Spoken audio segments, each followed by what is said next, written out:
আপনাদের বসের বস সঞ্জেদ খালি শাহজাহান সে আজকে জেলের ভাত খাচ্ছে, আপনি তো পাড়ার চারানার নেতা। মায়েরা এরা আপনাদেরকে ভুল বুঝাতে পারে, বাপেরাও শুনে রাখুন, বাড়ি থেকে মহিলাদের বলবেন, বাড়ি থেকে বয়স্ক লোকেদেরকে বলবেন, বোঝাবেন, খাম চিহ্নে ভোট দেওয়ার কথা বলবেন। আপনারা কি করবেন, আপনাদেরকে এটা বোঝাতে পারে গিয়ে 1 নম্বর সুইচটা টিপে মেশিন অন হবে, এটা বলতে পারে। তারপরে আপনারা খাম চিহ্নে টিপবেন, এটা বলতে পারে। একদম ওসব ভুল কাজ করবেন না। ইভিএম মেশিনের সামনে যাবেন, যদি সামনে কেউ দাঁড়িয়ে থাকে আপনি ওখানকার যিনি প্রিসাইডিং অফিসার থাকবে বা আপনি ওখানকার দেখবেন সেন্ট্রাল ফোর্স থাকবে, চিৎকার করবেন। কি করবেন?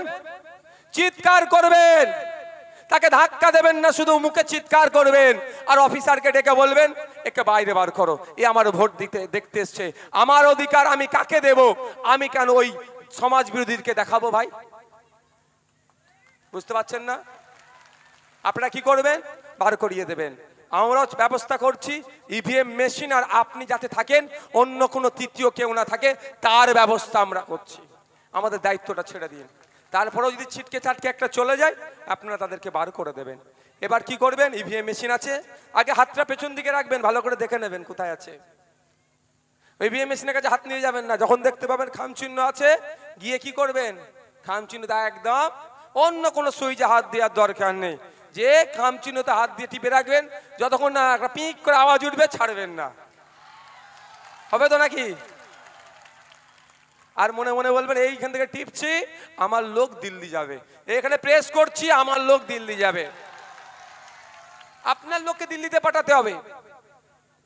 আপনার লোক এতদিন দিল্লি যায়নি, শুধু আপনাকে ভুল বুঝিয়ে আপনার ভোটটাকে চুরি করেছে।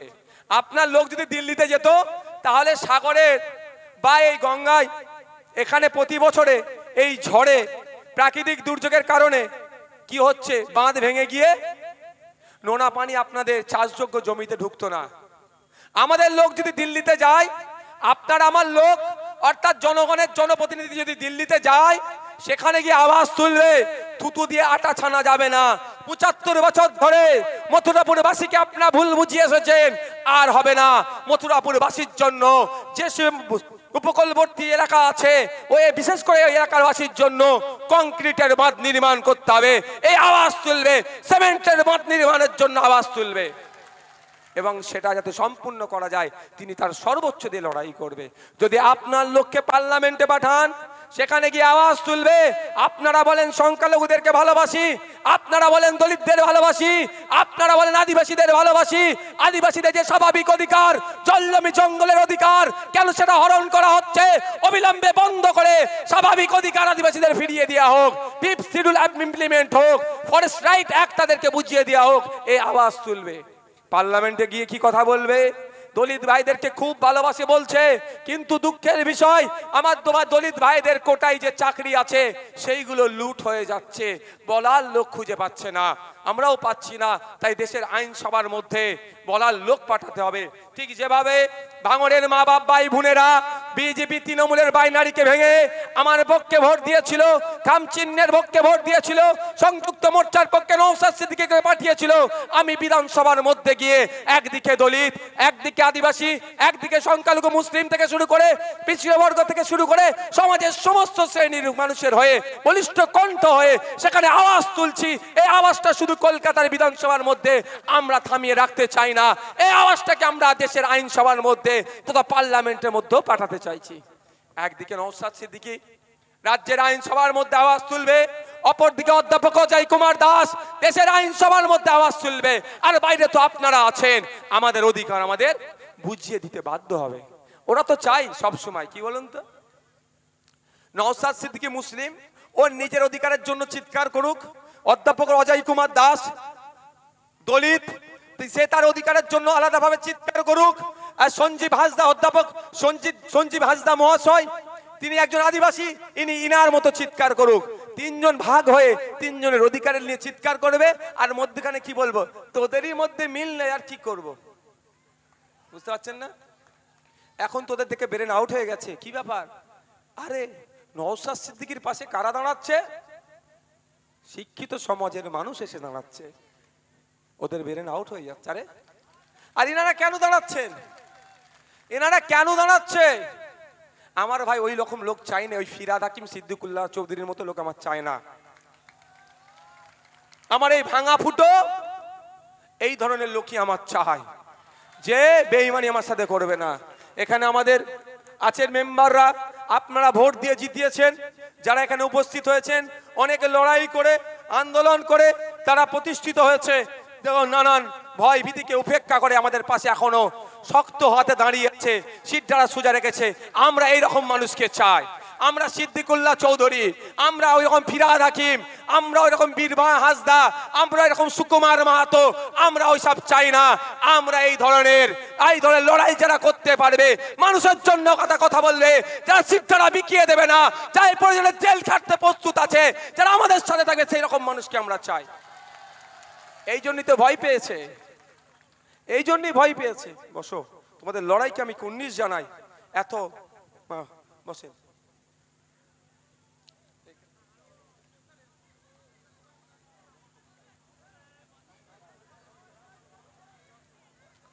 মাইকটা বন্ধ করো, বাইরের মাইকটা।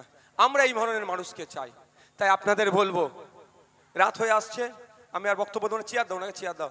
আমি আর বক্তব্য দীর্ঘায়িত করবো না। আর 2 থেকে 4 মিনিট নেবো, অসুবিধা হবে আপনাদের? আপনারা একটু দায়িত্ব নিয়ে বাড়িতে বাড়িতে গিয়ে, পাড়ায় পাড়ায় গিয়ে, এলাকায় এলাকায় গিয়ে, এখানে তো মনে হয় প্রায় 1010 মানুষ আপনারা উপস্থিত হয়েছেন ভাই, আরো বেশি তো কম নয়, 1010।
কালকে তদন্ত করার জন্য ইডি সিবিআই যদি মিস কল মারে একবার, বাঁচার জন্য কোন দলে যাবে তখন? জোরে বলে। তাহলে এমন জায়গায় আমরা ভোট দেবো না, সেই ভোটটা ঘুরে আবার বিজেপিতে চলে যায়। আর একটা লেটেস্ট খবর শুনবেন। লেটেস্ট খবরটা আমাকে এখন দিল, গতকালকে 26,000 প্রায় 26,700 খেয়াল নেই, 26,000 প্রায় 26,000 শিক্ষকের চাকরি বাতিল হয়েছে। অনেক স্বনামধন্য পরিবারের লোকজন আছে, আবার অনেক গরিবের ছেলেপুলেরা আছে যারা আবার মেধার ভিত্তিতে চাকরি পেয়েছিল। অপদার্থ মমতা ব্যানার্জি, অপদার্থ অভিষেক ব্যানার্জির পিসিদের অপদার্থতার জন্য, চুরির জন্য অনেক মেধা সম্পূর্ণ ছেলেদের চাকরি বাতিল গেছে। তাদের সমবেদনা জানাচ্ছি। সাথে সাথে এটাও দাবি করছে বা কোর্ট অলরেডি বলে দিয়েছে, যারা মেধাযুক্ত আছে তাদের দ্রুত চাকরির ব্যবস্থা করতে হবে। কিন্তু যেভাবে সামাজিকভাবে তারা হেনস্থার শিকার হচ্ছে, সামাজিকভাবে তারা অসম্মানিত হচ্ছে, এর সমস্ত দায়ী মমতা ব্যানার্জিকে নিতে হবে। কিন্তু অনেকের চাকরি গিয়েছে, একটু কান পেতে দেখলে কে দেখবেন জানেন? শুনলাম আপনাদের এখানে যিনি প্রার্থী হয়েছেন তারও কিন্তু পরিবারের একজন মহিলা সদস্যের চাকরি ঘুষ। শুধু তাই নয়, মাল তুলে খোঁজ নিন কত করে নিয়েছে, 20 লাখ না 25 লাখ, 26 লাখ বলছে। 10 জনের টাকা ঝেড়েছে, তাহলে 26 লাখ মানে 10 জন 2,60,00,000 টাকা তুলেছিল, সেই 10 জনেরও গেছে।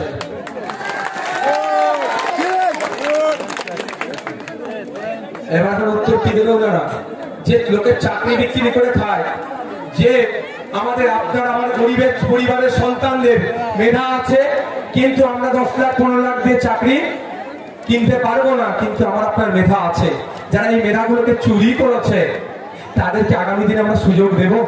যদি আগামী দিনে সুযোগ দিই, এই সন্দেশখালীর মতো অত্যাচার করবে, মায়েদেরকে রাত্রে ডাকবে তাদের কাছে, এটা হতে দেওয়া যাবে না। সন্দেশখালীর মায়েদের জন্য আমাদের এখানকার মায়েদেরকে লড়াই দিয়ে আসতে হবে, আমাদের এখানকার বাবাদেরকে লড়াই আসতে হবে। আর রাজ্যে না কোনো জায়গায় ওই সন্দেশখালীর মতো অত্যাচার হয়, তার দায়িত্ব আমাদের তুলে নিতে হবে। অত্যাচার করা তো দূরের কথা, ওইদিকে টাকা উঠা সাহস হয়, তাদের এমন ব্যবস্থা আমাদের করতে হবে।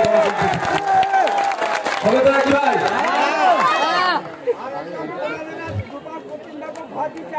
তার ব্যবস্থা হবে। একটু বলে রাখি, বাপি বাবুকে শুনিয়ে দিতে যাই, শুধু বাপি বাবু নয়, যারা জনগণের ট্যাক্সের টাকা থেকে বিভিন্ন প্রকল্প আসার পরে যারা লুট করেছে, লুট করে বাড়ি বানিয়েছে, জমি জায়গা করেছে, জলকর তৈরি করেছে, লরি কিনেছে, বিভিন্ন জায়গায় ফ্ল্যাট কিনেছে, বাংলো বানিয়েছে, তাদের উদ্দেশ্যে আমি হুঁশিয়ার দিয়ে যাচ্ছি, আগামী দিনে বাংলার জনগণ যদি আমাদের হাতে দায়িত্ব তুলে দেয় রাজ্য পরিচালনার, আমরা ইনকোয়ারি বসাবো, কমিশন বসাবো, এই সম্পত্তির হিসাব নেবো। যে সম্পত্তি তারা লুট করেছে, সম্পত্তিগুলো সে বাড়ি বানাও, ঘর বানাও, জমি জায়গা কিনো, জলকার বানাও, লরি কিনো, ফ্ল্যাট বানাও, 4 চাকা কিনো, সমস্ত সম্পত্তিগুলোকে আমরা নিলামে তুলবো। নিলামে তুলে যে টাকা হবে সেই টাকা কোষাগারে জমা করে সেই টাকা দিয়ে আবার আপনাদের উন্নয়নের সাথে খরচ হবে। বলে দেবেন, ওটা আপনাদের বলে দেবেন, জানিয়ে দেবেন ওদেরকে। সকলে বিদায় নেন এখান থেকে। প্রশাসনের বন্ধুদেরকে আমি ধন্যবাদ জানাই। আবারও তাদের প্রচেষ্টায় আজকের এই প্রোগ্রাম সুষ্ঠুভাবে সম্পন্ন হচ্ছে। আজকের এই প্রোগ্রাম এখানে সমাপ্ত হলো। আপনারা বিদায় নিন। আমি একটু কিছুক্ষণ এখানে থাকবো, আমি এখানে কিছুক্ষণ থাকবো, আপনারা এখানে রাস্তাতে বিদায় নেবেন। আপনাদের এখানে বিদায় নিতে বলা হচ্ছে, শুনতে পেয়েছেন কি বলছে?